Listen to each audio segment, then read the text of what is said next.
Batman Resurrection is a fairly direct sequel to the first in Tim Burton's duology of Batman films, and was written by John Jackson Miller, a writer I know from his Star Wars novel, having had his book The Living Force published earlier this year.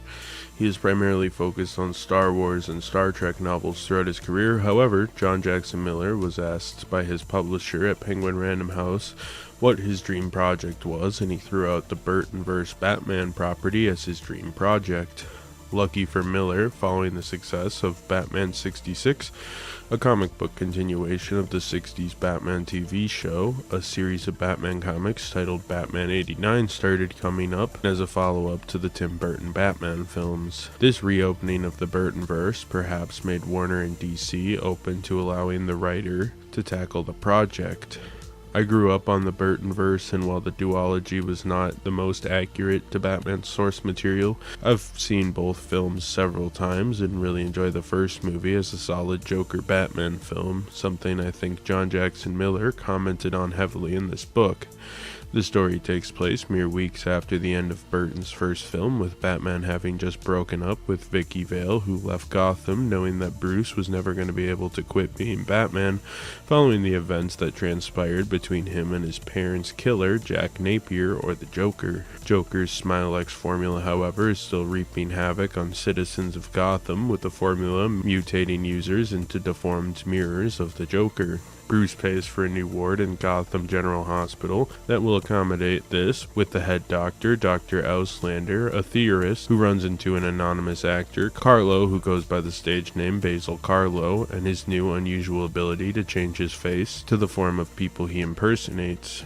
Meanwhile, clowns wearing Joker masks start unorganized raids throughout Gotham City that Batman hopes to stop, as they seemingly are starting fires and committing crimes every night.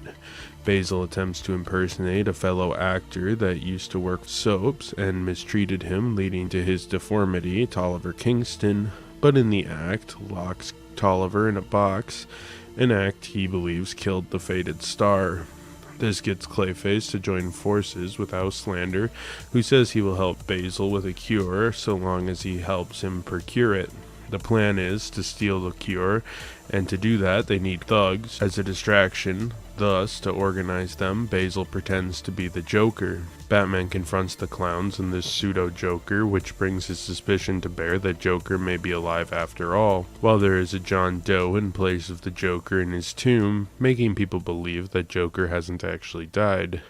Eventually, Batman surmises Auslander's true identity is Hugo Strange, a disgraced former CIA agent who worked with the government and accidentally created Smile X originally before Joker made it. Hugo proves he doesn't really need Basil or Clayface, as they call him, but before attempting to get rid of him, he lures Batman into a trap where Batman meets some of his monster men that Hugo created using new variants of his Smile X formula that created Clayface in the first place. Basil, realizing he's been had, runs off, hoping to kill Auslander or Hugo Strange, but Strange puts the next plan in place, gathering Gotham's elite for a show that he hopes to change the attendees into monster men, only releasing them for a ransom. Batman stops this, but Hugo kidnaps Vicki, who recently returned to Gotham, and brings her to the cathedral Batman and Joker had their final battle at.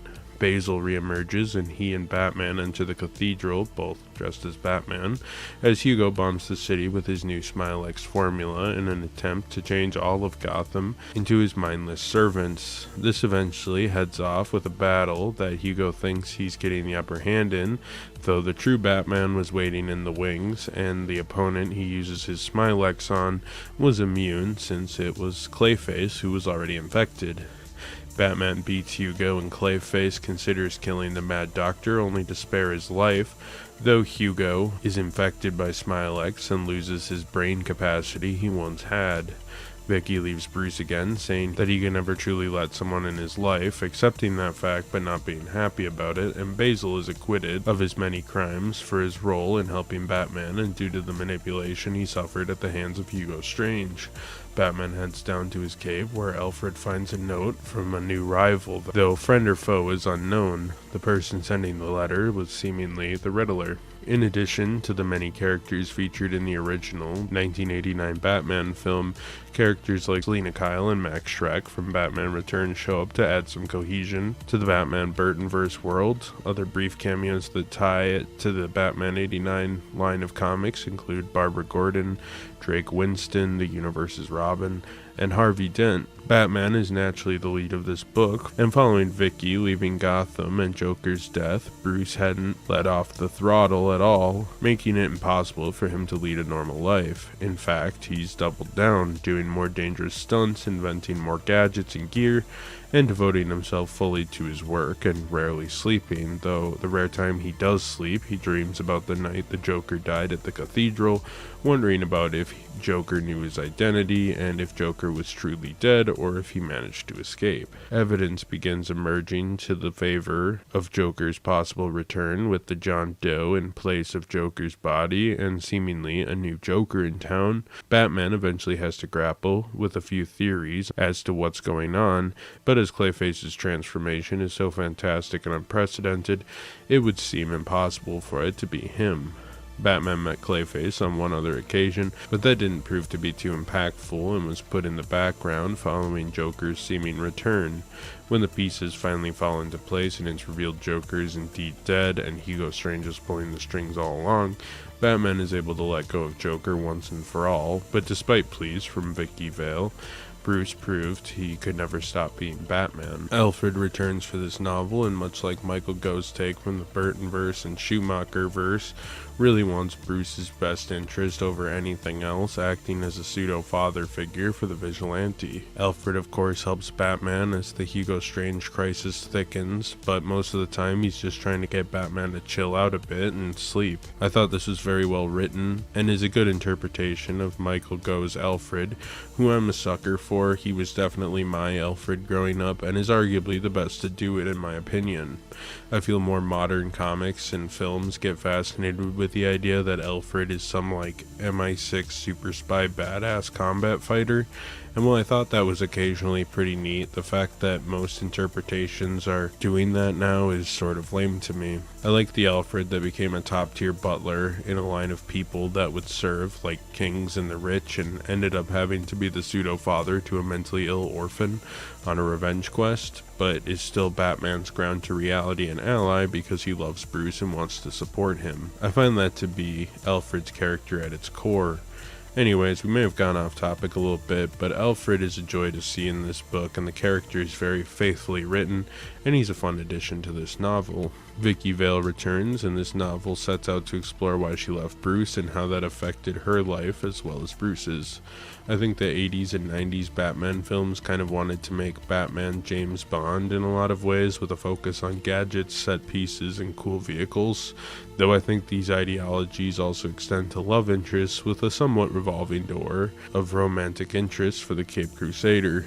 Hell, Catwoman as a seductive enemy is also on brand for Bond, with characters like Octopussy or Pussy Galore. That said, I appreciate that this book had time to bring in Vicki to explore how Batman's first real romantic partner, to see both sides of himself, would ultimately blow up in his face in the long run.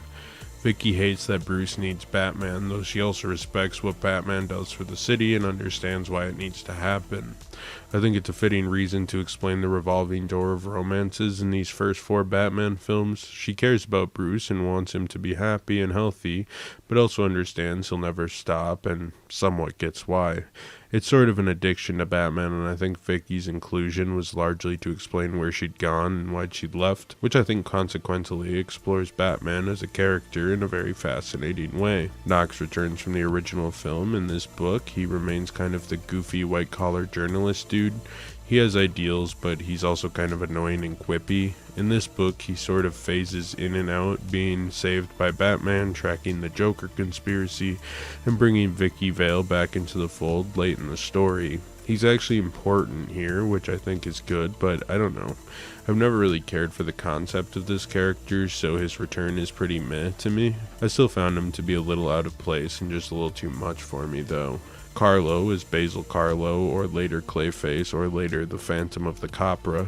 He is just a lowly wannabe actor who never quite had the look of a leading man. Eventually, while working for Tolliver Kingston, he's forced to test out some makeup for Tolliver, something that people are frightened to do with the recent Smilex outbreak from the '89 film, seeing poisoned cosmetics floating around Gotham. Regardless, Clayface has a bad batch, and this leads to him being mutated, but unlike most Smilex victims, many of whom look like the Joker as they die, Carlos sees his features melted away. However, as he impersonates people, he finds himself taking on their features. This soon allows Hugo to manipulate the man, as Hugo kills Kingston and blames Carlo, using this to eventually get him to impersonate the Joker, dangling a cure to his ailment as a carrot on a stick as he leads him along.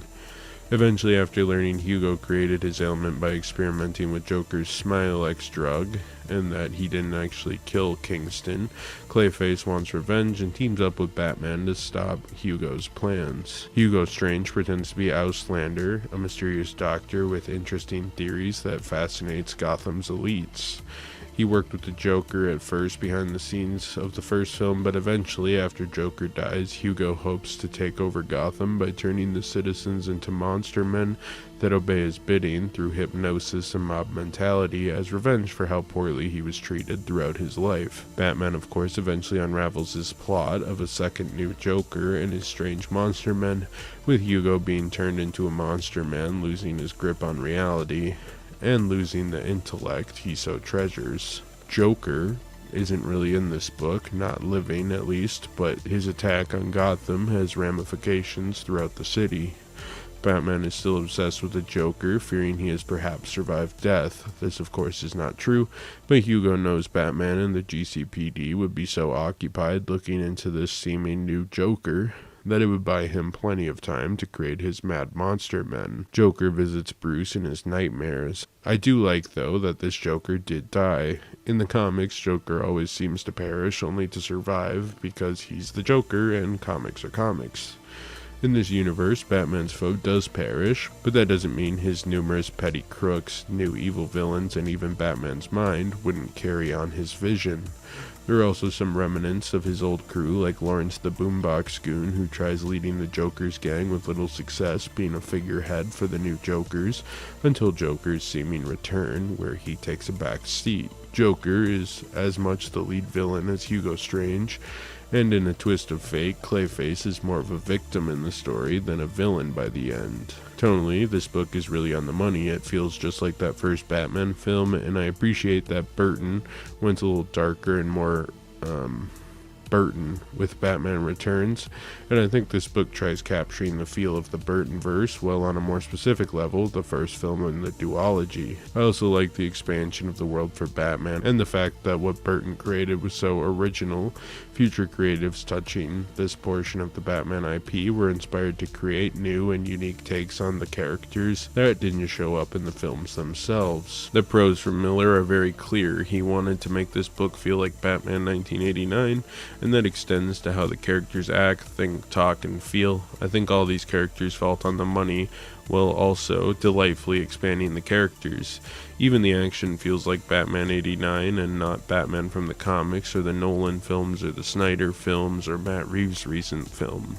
Batman loves using vehicles, fancy and often ridiculous tech, and is a brooding solo superhero through and through rather than the operation like we see in the comics. Michael Keaton, I think, will kind of be looked back historically as like the Pierce Brosnan Bond of Batman. That may make no sense, but what I mean is these films are goofy but still take themselves super seriously, while making the audience have both lots of fun but also take the drama of the film seriously when needed. John Jackson Miller captures that excellently, and I really appreciate the dedication to his vision of the characters in this novel. Overall, this is a pretty good novel. I like John Jackson Miller's The Living Force, which I will review soon, but since I saw this is new, I figured I'd do a retrospective as soon as possible, so this video was fast-tracked. The author does his homework and shows tons of reverence for the source material. You can tell he had focused on that first Batman film and wanted to really work hard to bring that feel that many people grew to love Batman as a result of. And along with like Christopher Reeve's Superman, then Blade, Spider-Man, and the X-Men, created a climate for the superhero genre in film to become the biggest genre of the 21st century. This book is a duology, and the sequel, which seems to at least in part follow in the tracks of this book, with Batman this time going head-to-head with Joker presumably, and possibly others, will be released in 2025, and I'll definitely be looking out for it upon its release. Anyway, I fast-tracked this video a bit in the name of timing, but up next we'll be going back to my normal schedule with Captain America the Winter Soldier.